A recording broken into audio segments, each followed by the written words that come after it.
Hey guys, welcome to house the code. So guys, हमने हमारी जावा की प्लेलिस्ट में काफ़ी सारे टॉपिक्स कवर कर लिए हैं, लेकिन फिर भी तुम्हारे मन में एक सवाल आता होगा कि असल में ये स्ट्रिंग एडजेस है क्या। तो आज के इस वीडियो में हम लोग यही क्वेश्चन का आंसर देंगे और मैं तुम्हें ये बताऊंगा कि इसका असल में यूज़ क्या है। So let's start.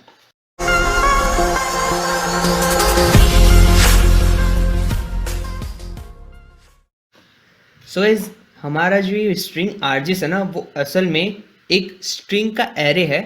एंड ये जो स्ट्रिंग का एरे है वो हमने हमारी ये मेन मेथड के अंदर एज एन आर्ग्यूमेंट डाला हुआ है। हम लोग कोई भी नॉर्मल सा फंक्शन बनाते हैं, उसके अंदर हम आर्ग्यूमेंट डालते हैं। तो वैसे ही बाय डिफ़ॉल्ट जो हमारी मेन मेथड है, उसकी जो आर्ग्यूमेंट है उसमें हमें स्ट्रिंग का एरे पास करना पड़ता है। हमने इसके पहले वाले वीडियो में, जो एरे वाला वीडियो था, उसमें एरे बनाना सीखा था। तो ये जो तुम लोग देख रहे हो ना, स्ट्रिंग एंड उसके बाद यहाँ पे ब्रैकेट्स बनाए हुए हैं, वैसे यहाँ पे हमने एक तरह से स्ट्रिंग का एरे डिफाइन किया है।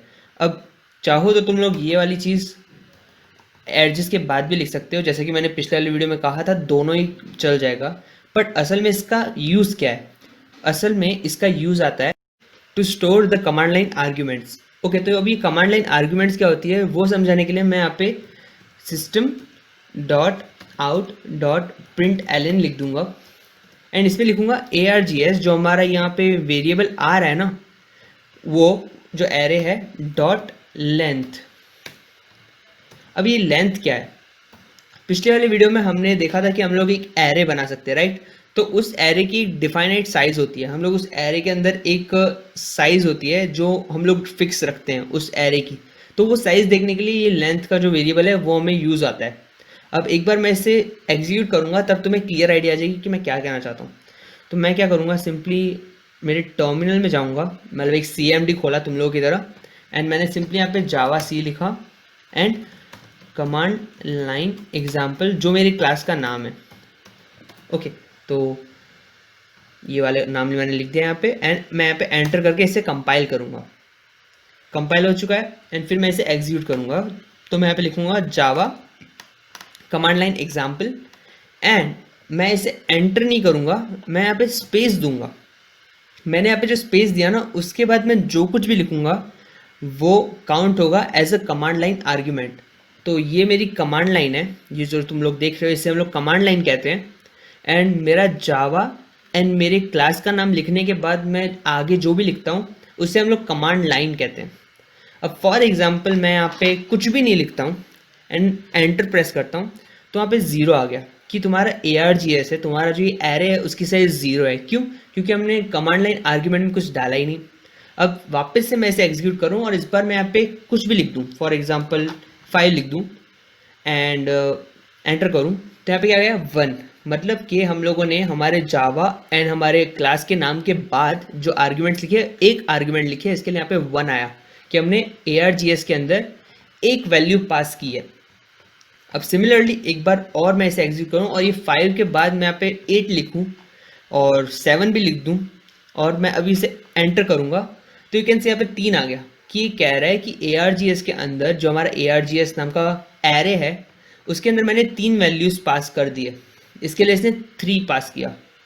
और इसी तरह हम लोग इसमें और भी वैल्यूज़ पास कर सकते हैं हमारी कमांड लाइन के थ्रू, एंड उसे हमारे प्रोग्राम के अंदर एग्जीक्यूट कर सकते हैं। अब वो कैसे कर सकते हैं वो मैं तुम्हें बताता हूँ। सिंपली मैं यहाँ पे ARGS.length को हटा के, जैसे हम लोग एक नॉर्मल एरे के वेरिएबल को क्या कहते हैं, एग्जीक्यूट करते हैं ना, वैसे इसे एग्जीक्यूट करता हूँ। मैं सिंपली यहाँ पे स्क्वायर ब्रैकेट लिखता हूँ और इसके अंदर हमें इंडेक्स नंबर लिखना पड़ता है। तो हमारा एरे 0 से स्टार्ट होता है, तो मैं यहाँ पे 0 पास करूँगा एंड इसे वापस से कंपाइल करके रन करूँगा। So Java C command line example dot Java, enter करता हूँ एंड ये एंटर हो चुका है। एंड अब मैं जाता हूँ ये Java command line example and space करके, मैं जो भी इसमें आर्ग्यूमेंट लिखूंगा ना वो यहाँ पे जाएगी एंड यहाँ पे प्रिंट हो जाएगा। तो मैं यहाँ पे क्या लिखूंगा, फॉर एग्जाम्पल मेरा नाम यश, एंड एंटर करूँगा, तो यू कैन सी यहाँ पे मेरा नाम यश एंटर हो गया। अब काफ़ी बार ऐसा भी होता है कि मैं यहाँ पे फॉर एग्जाम्पल कुछ भी नहीं लिखता हूँ, मैंने कमांड लाइन आर्ग्यूमेंट पास ही नहीं की और ऐसे ही मैंने एंटर कर दिया, तो यू कैन सी कि यहाँ पे एक एक्सेप्शन आ जाएगा कि हमारे एरे के अंदर कुछ है ही नहीं, तो हम लोग क्या दें। यहाँ पे जो हमने लिखा हुआ है, यहाँ पे हमारे एडजेस के जो 0th इंडेक्स पे कोई वैल्यू आई ही नहीं है तो वो क्या प्रिंट करेगा, तो उसका एक एक्सेप्शन आ जाएगा।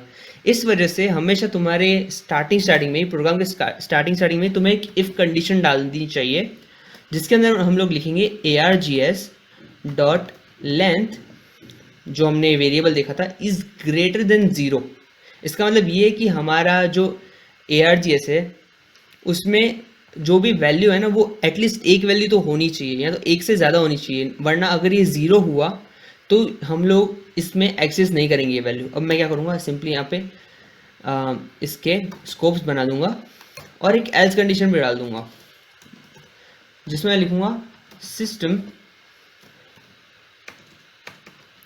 Dot out dot println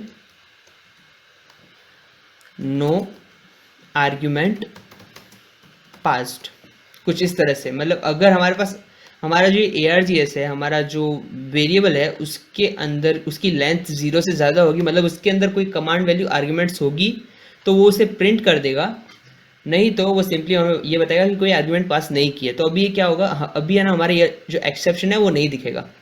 let's see, मैं इसे कंपाइल करता हूँ एंड इसे एग्जीक्यूट करता हूँ। मैं हाल फिलहाल कुछ भी नहीं डाल रहा हूँ और एंटर प्रेस करूँगा तो यहाँ पे आएगा नो आर्ग्यूमेंट पास्ट। एंड अगर फॉर एग्जांपल मैं कोई भी आर्ग्यूमेंट डाल देता हूँ, for example Yash, and enter press करता हूँ तो यहाँ पे यश दिखा देगा। तो इस तरह से ये काम करती है। अब ये तो एक स्मॉल एग्जांपल हो गया हमारे कमांड लाइन आर्ग्यूमेंट का, और इसी कमांड लाइन आर्ग्यूमेंट के थ्रू हम लोग काफ़ी सारी और चीज़ें भी कर सकते हैं। फॉर एग्जाम्पल हम लोग चाहें तो यहाँ पे लिख सकते हैं if command line argument length equals to 2, okay. और अगर 2 आर्ग्यूमेंट डाली है ना तो हम लोग सिंपली args1 प्लस args2 कर सकते हैं। args1 एंड args0 जो भी पहली 2 आर्ग्यूमेंट्स होगी उसको प्लस करके प्रिंट करवा सकते हैं। तो इसका आउटपुट कैसा होगा वो हम लोग देखते हैं। ओके, तो कंट्रोल एस कर दिया, इसे कंपाइल किया एंड इसे एग्जीक्यूट करने के वक्त मैं यहाँ पे अगर 2 वैल्यूज पास करूँगा तो वो ऐड होके हमारे पास आ जाएगी। तो फॉर एग्जांपल यश एंड मेरी सरनेम, एंटर करूँगा तो यहाँ पे दोनों को साथ में प्रिंट कर दिया, यश कुकरेजा। तो ऐसे करके तुम लोग इसे यूज़ कर सकते हो। अगर तुम लोग चाहो तो 2 इंटीजर वैल्यू लेके उनको इंट में कन्वर्ट करके यहाँ पे ऐड करवा के प्लेस कर सकते हो। तो इस तरह से तुम लोग डायरेक्टली बिना इनपुट लिए तुम्हारे प्रोग्राम के एग्जीक्यूशन के वक्त as a command line argument काफ़ी सारी चीज़ें ले सकते हो, काफ़ी सारी वैल्यूज़ ले सकते हो एंड सिंपली उन्हें ऑपरेट कर सकते हो तुम्हारे प्रोग्राम के अंदर। तो तुम्हें इनपुट लेने की भी अलग से ज़रूरत नहीं पड़ेगी। सो आई होप कि तुम लोगों को कमांड लाइन आर्ग्यूमेंट का पता चल गया हो, एंड ये जो स्ट्रिंग एडजेस हम लोग क्यों लिखते हैं हमारे मेन प्रोग्राम के आर्ग्यूमेंट के अंदर वो भी पता चल गया हो। So thanks for watching this video and also stay tuned for the next video.